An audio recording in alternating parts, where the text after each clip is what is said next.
Thank you, Senator Geis. We have heard a lot from some experienced organizers and our elected champions, but we cannot forget about the amazing next generation who is already making an impact and shaking up our outdated patriarchal system.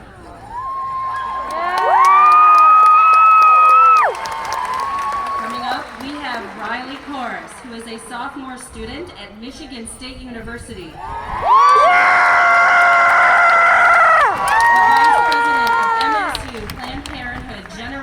Action. As a gay trans man, Riley has experienced firsthand the obstacles that people in his community face when seeking reproductive health care. And he is devoted to making sure no person with a uterus is forgotten in this movement. Please welcome Riley Korus. Yeah, Riley! I love you, Riley!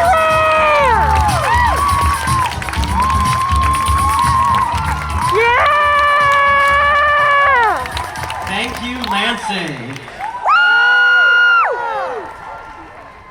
If you're wondering why there's a man speaking at a rally on reproductive rights, listen up.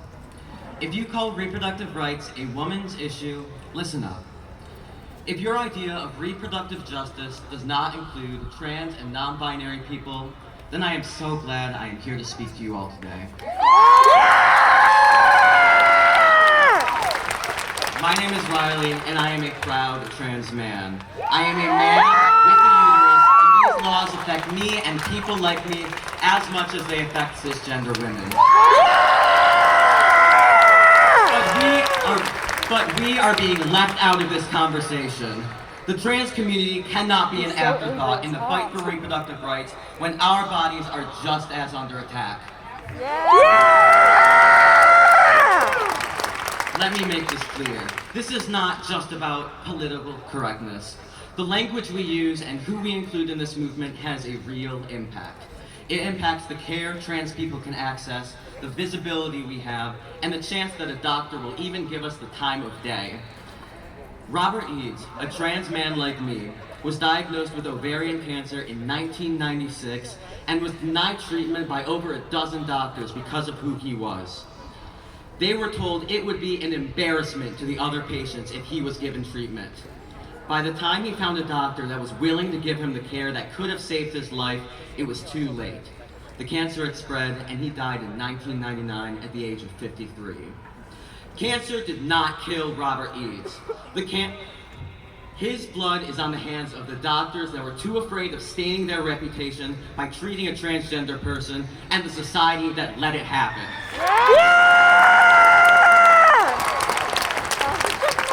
Robert's story happened over 20 years ago, and there is still so much work that needs to be done to fix the system that failed him.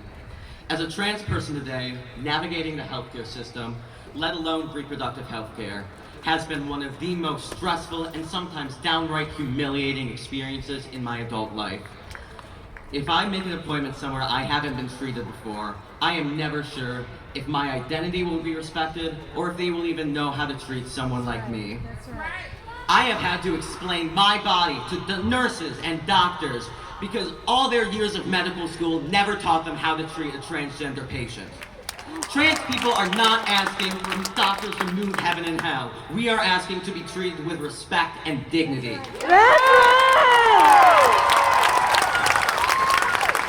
I am disgusted and enraged by what is happening in Texas. We all are. But in your anger, do not forget that any legislation that infringes on bodily autonomy will hurt trans people. This ban sets such a dangerous precedent for how states can restrict what people choose to do with their bodies. Anti-trans and anti-abortion legislation are backed by the same groups, fueled by the same hateful ideology, and attack the same liberties. These fights go hand in hand. Yeah! The direct harm that abortion bans have on trans people cannot be overlooked either. I am scared for my trans and non-binary siblings who will have to be forced to carry their pregnancy. Not only do they face the same problems as cis women, but they will face dysphoria and harassment by small-minded people who see a pregnant person that does not present as female, and they will respond with confusion and hate. Trans people need access to safe and legal abortion just as much as anyone else.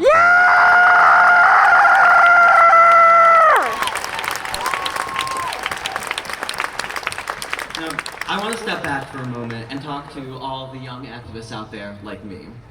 I am not a senator, I am not a doctor, and I am not an executive director of anything. I am just an angry, loud, 19-year-old college kid. But I am still standing here today. My voice is being heard, and my words are leaving an impact. That's right. So if you want to see something changed in the world, but you don't think anyone's going to listen to you, make them listen. Get loud. Get angry. And to everyone else, pay attention. Before I go, I have something to ask of all of you. I know that bad habits can be pretty hard to kick, so I have a pretty big request for everyone out there.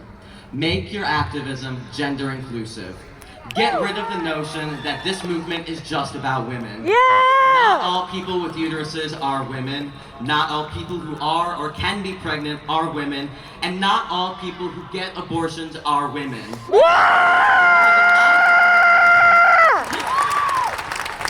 Because if I've done my job, you understand that these aren't just words. This is how we know that you stand with us. Because we are in this fight together. The trans community will never be left behind. Ever. Thank you.